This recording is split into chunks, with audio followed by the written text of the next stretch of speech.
waspada. Lah sing amal sisa dilakoni apa nek kira-kira ceblok wengi Lailatul Qadar ki ngenen ngaten nglakoni apa? Allahumma shalli ala Muhammad. Amin. Wa maratibul ihya'i utawi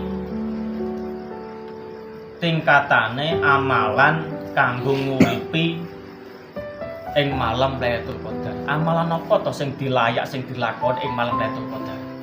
Penting boten iki? Nggih. Penting nggih. Iku salatun ana 3 tingkatan.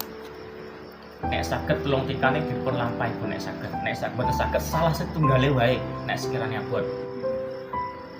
Al awalu ingkang awal iku hulia utawa amalan sing dhuwur sing paling apik nek saged nglakoni.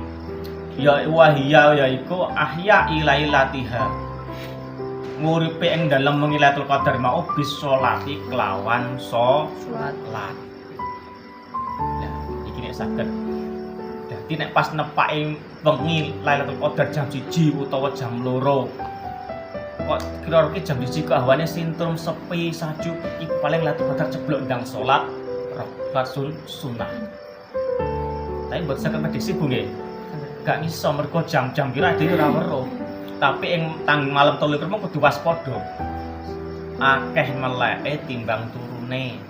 Titik ndelok hawane piye ki ya.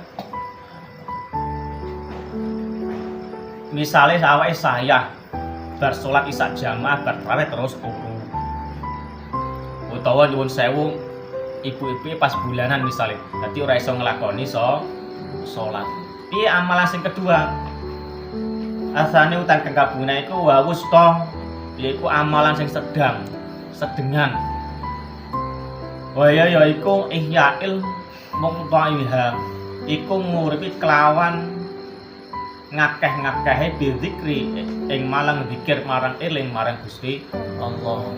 Nek jenengan mboten saged salat karena pekerjaan, misalnya kerjane sebengi kerja gak iso salat misalnya.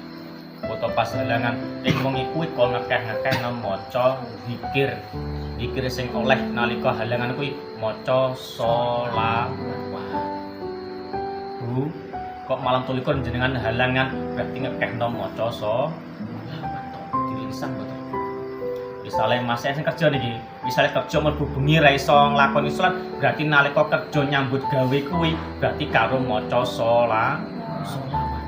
Sing dicandak penggawane maca sholawat terus ing dalem wengi kuwi. Insyaallah mesti oleh Lailatul Qadar.